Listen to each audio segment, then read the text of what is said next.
Yo, what is up, everybody, and welcome back to the Week Moves Media channel. We are here with the shit show, the preview and review show, as it will be titled, where we have a brand new flag. Unfortunately, not a new middle member, um, but we got what we got nonetheless. We do have for I think a third straight week a third different audio system, which is why I'm wearing headphones, just to make sure that everything sounds okay. Experimenting with it. I've had it for a while, but I never got to use it. So mainly because I forgot I had it. So we got the new audio system. Let us know your opinions if you care in the comments. But gentlemen, what a week we had in football.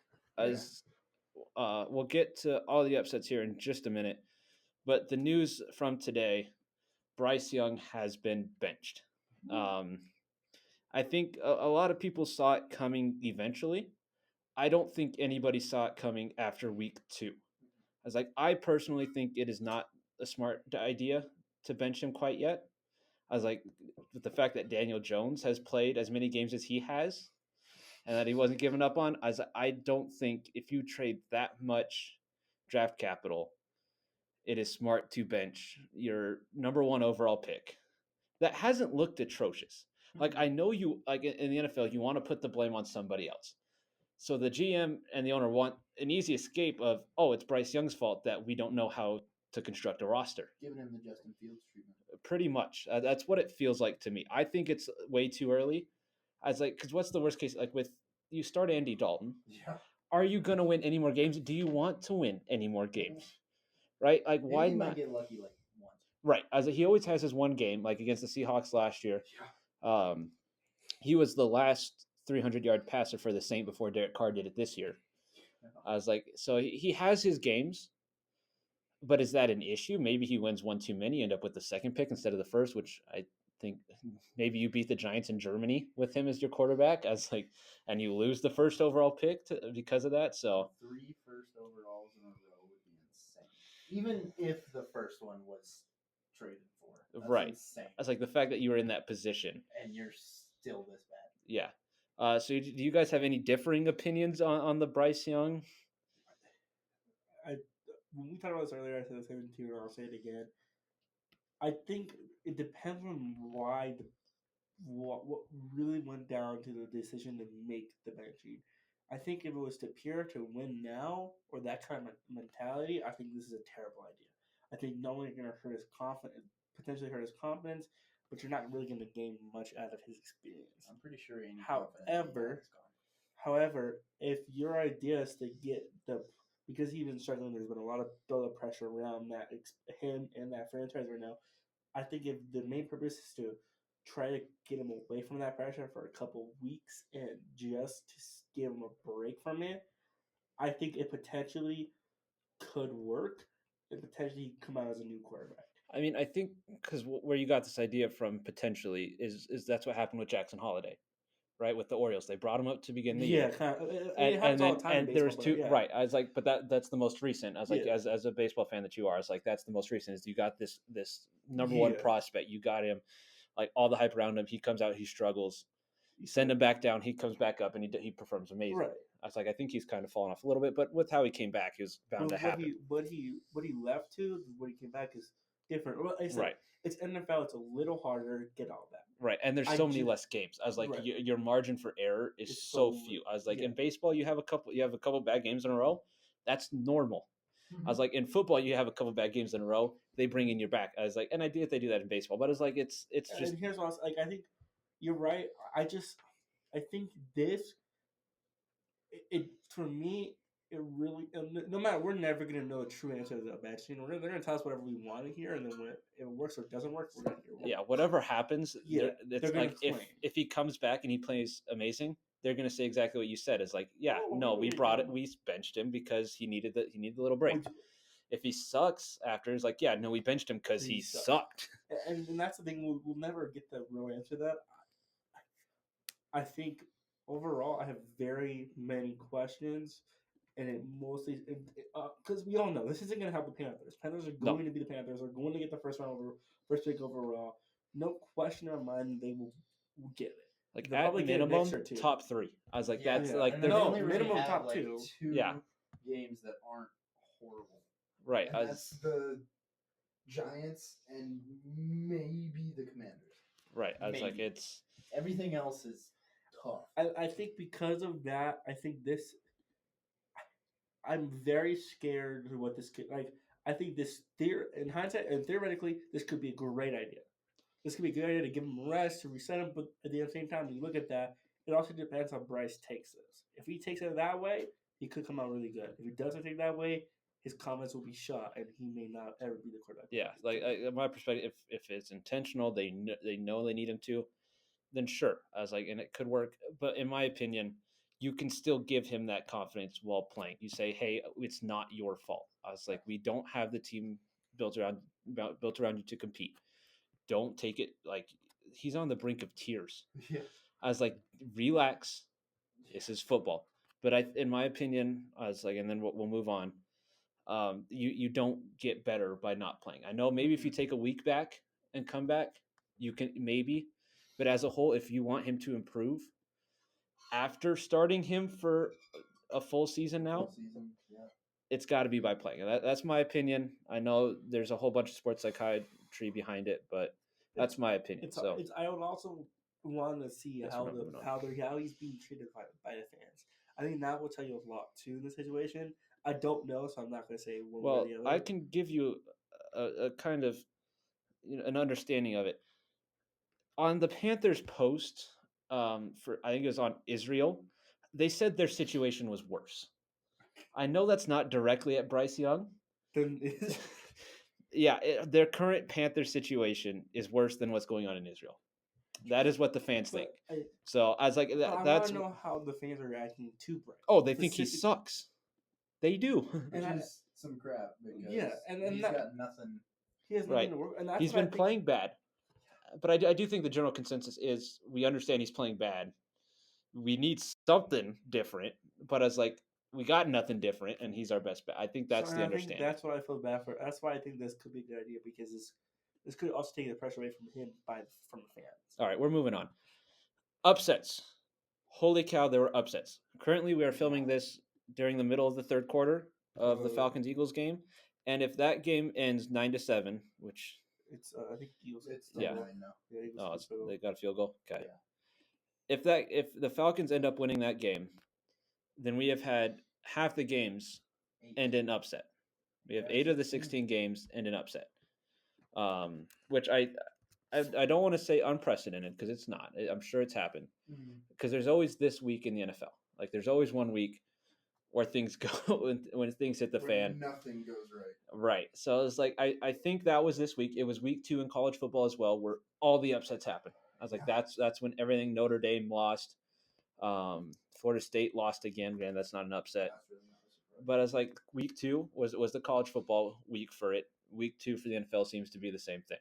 I was like, there were a couple technical upsets. I think you could say like the Bills beating the Dolphins quickly didn't become an upset the second Tua stepped out of the game. I was like with the Cardinals and the Rams, technically not an upset, but when you look at where where they are team wise, you would have thought going into it the Rams are the better team, but proven wrong instantly. Yeah, with an insane Marvin Harrison. What happens when you throw to your best receiver? It is impressive. So, my big takeaway from this is when I make the TikToks on the power rankings, don't get upset. Well, you're going to anyways. Please do actually, because it increases the comments and how many people see it. So please do get upset when I don't rank your team when I don't rank the Raiders higher because they upset the Ravens. All right, I was like, everybody upset everybody. All right, I was like, I can't move everybody up and I can't move everybody down. All right, I was like, that's just not how it works. That's my big thing. I don't think there's too much to take away from the upsets. I still think it would be an overreaction. I don't know if you guys think differently. Like the Cowboys or the Saints going 2-0 is 100% a fluke. Yeah. And Bucks beating the Lions isn't that much of a surprise. No, that's not really. I called that one for the record. They wanted their revenge and they went and got it. So that was not a surprise to me. I think the only upset. Okay, I think there's 2 upsets that I'm really kind of speaking to the microphone. That I'm really kind of looking at as big. one of them was only upset because their quarterback's not there. Was the Packers against Colts, but I think that really showed you how good the Packers are all around. Yeah, no, their roster is very well constructed. Yeah. It's very well constructed, but it's also the chemistry they have together and well coached. I was like, Matt LaFleur actually coached a very good game. Typically, when it relies on Matt LaFleur in the playoffs, he chokes it. He did not choke it yesterday. Yeah, no, they came in with a great game plan, executed with Malik Willis, not having to do too much, but still doing enough. But I do think we are pretty much all surprised how bad the Colts looked. Yeah. There's two teams I'm really worried about, the Rams and the Colts. Those are two teams I'm really worried about right now. Rams, no one's healthy. Yeah. They all got hurt within seconds. And the Colts, they can't stop. The other team I'm worried about is the Cowboys, but that's for everyone's. We're always worried about the Cowboys. They were Super Bowl champs last year. Yeah. The Colts, their offense looked awful yesterday. Richardson could not move the ball to save his life. Could not. They couldn't stop anything, especially the run. Jacobs had the best game of his best first half he ever had. It was a very run heavy game. I was like, Jacobs and Taylor absolutely were the two best players on the field. So I was like that, yeah. But the 49ers Vikings one I want to touch on because this is the game everyone would want to overreact to.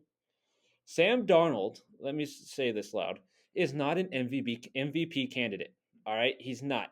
I think it is more so. Kevin O'Connell is one of the best coaches, at least offensive coaches in the NFL. The system he produces, like it doesn't matter who is in at quarterback, they are competitive. It could be Kirk Cousins, it could be Sam Darnold. Josh Dobbs actually was surprisingly not for a couple. I mean, he was okay, but as like you throw in Jaron Hall, as like you throw in what's his name, the old 49ers backup, not named Sam Darnold. I forget who he is. He's still on the team. But I was like, I think it's more the Vikings are, again, really well coached. Nick Mullins, that's his name. I didn't even get to. Why don't you hear this? So Darnold went 17 for 26 for 268 yards, 2 tutties, and 1 pick. How much of that was off of Jefferson's 1 catch? Jefferson had 133 of those yards. Right. Almost half of that was off of that one play but where Jefferson created. Right? And yes, I know they were losing a lot of games, so they had to start throwing and get all that. Purdy was 28 for 36 for 319, 1 tutty, and 1 pick. Yeah. Darnold really just made the simple plays, made the easy plays, and relied on his players. Like, fair play to him. Right. I was like, I have no issues with them. But I don't think this MVP candidate a whale reaction. He's not making deep throws. He's not making any of that. He's making simple throws. Now, to be fair, Jonathan's throw is 60 yards in the air. Right. But for the most part, it's very simple plays that his receivers will take in the house. Yeah, I was like, he does have those plays. Yeah. Like the Jefferson, he had one to Naylor as well. But I was like, for the most part, and again, it's no issues with him. He's just getting put into conversations he doesn't belong. Right. Yeah. He's a great game manager right now for Kevin O'Connell. That's what Kevin O'Connell does well. He turns these guys into great game managers, and it's perfect. But he is not an MVP candidate. To be fair, though, if the season ended right now, 3 of the top MVP candidates would be Derek Carr, Baker Mayfield, and Sam Darnold. I was like, if you had to give it right now, it would either be Derek Carr or Baker Mayfield. That's who it would be. Yeah. Just because Baker's creating more, in my opinion. But that's what. But it's those 3 quarterbacks have been the top 3 through 2 weeks. I will say too is the Niners. I think the Niners have. I think this is the first time we've seen a Niners team that you may actually have to have some questions about how good they are this year. Let's not mention that the Niners haven't won in Minnesota since 1992.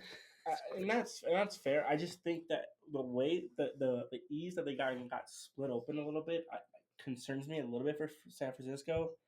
Now I think they will be fine overall, but that is a concerning aspect. All credit to Brian Flores. He's an incredible defensive mind. We'll ignore what he said to Tua, though, even though he may have been right. He's an incredible defensive mind. Brock Purdy went up to him and gave him his dues after the game. Mm-hmm. And not everybody has Brian Flores on their staff. So you can look at it to answers. Not everybody's Brian Flores. As much as I cheered against him when he was the Dolphins head coach, not everybody's Brian Flores. I acknowledged he's a great defensive-minded coach.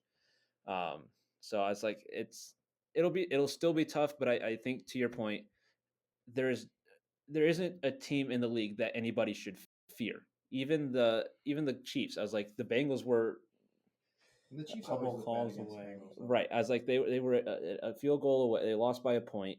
The Ravens could have tied the game or won it or lost by one again to them in week 1. So I think besides half of the Chiefs, there's not really a team you should fear. Everybody else is beatable. I was like, at least that's what the mindset going into it is, because nobody fears the Saints.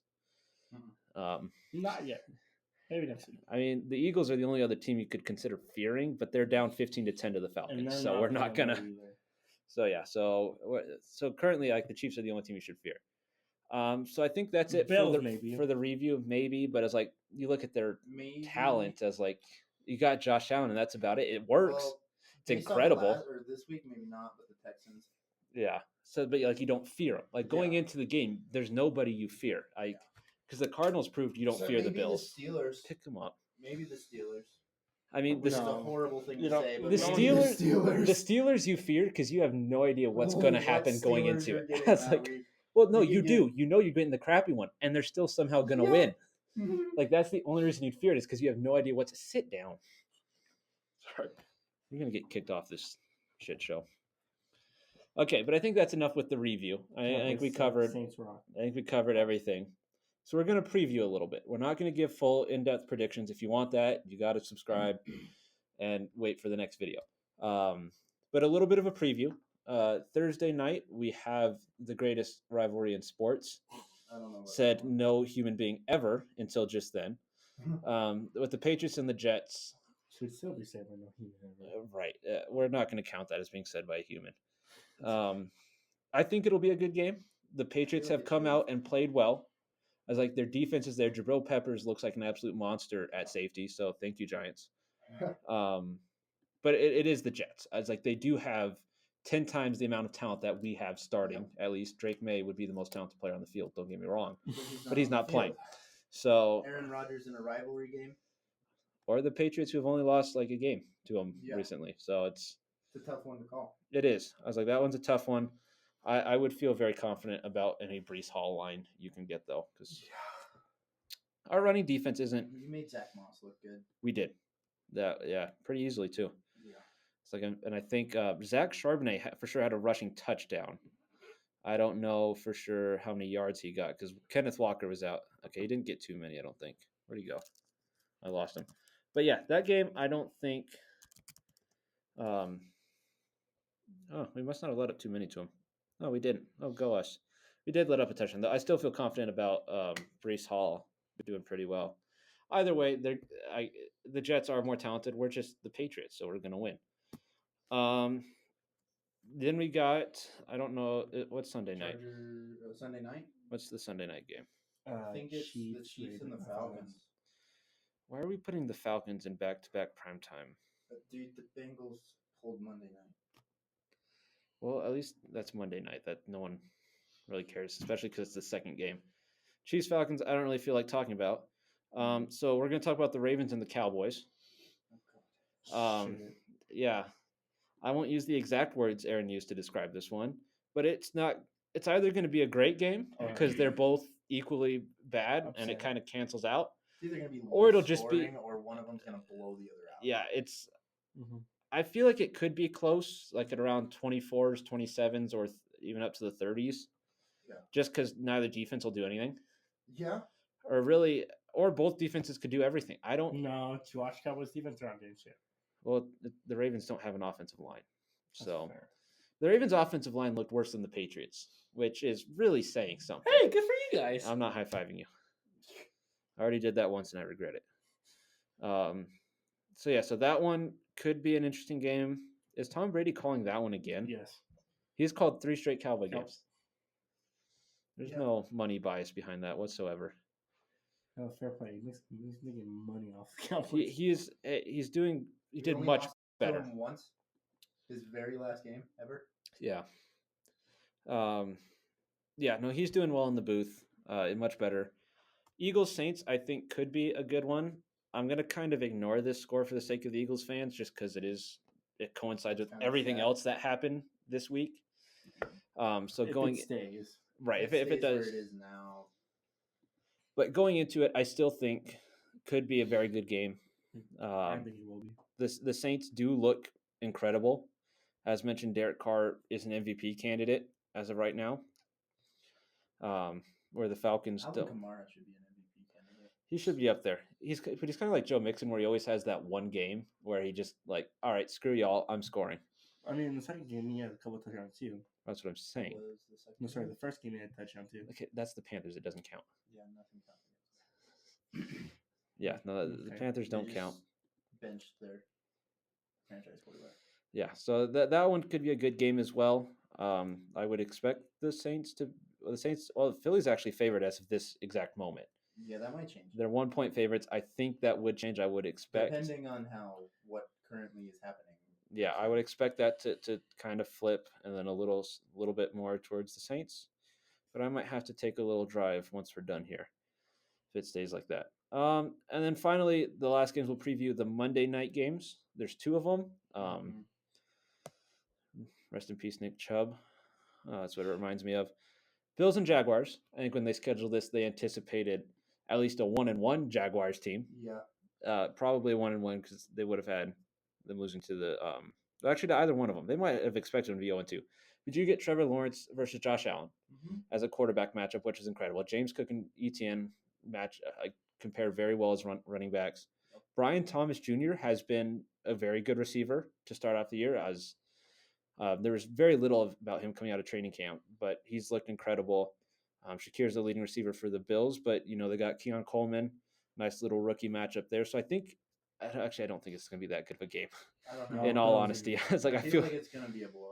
I feel very confident in the Bills winning this game. They look like an absolute wagon right now, led by the man who runs like a wagon, in Josh Allen. Yeah. I was like, he's been incredible to start, even though the passing yards haven't been there.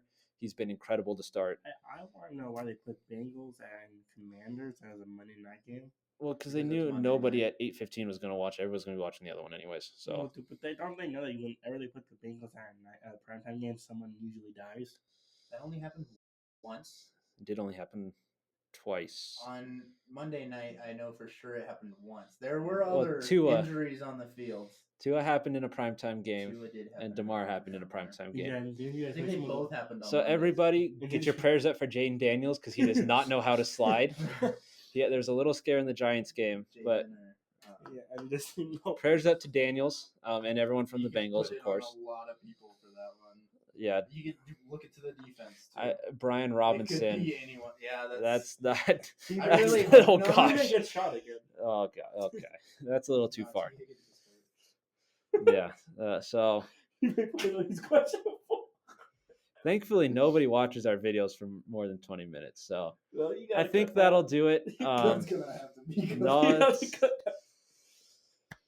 hope you enjoyed if you made it this far.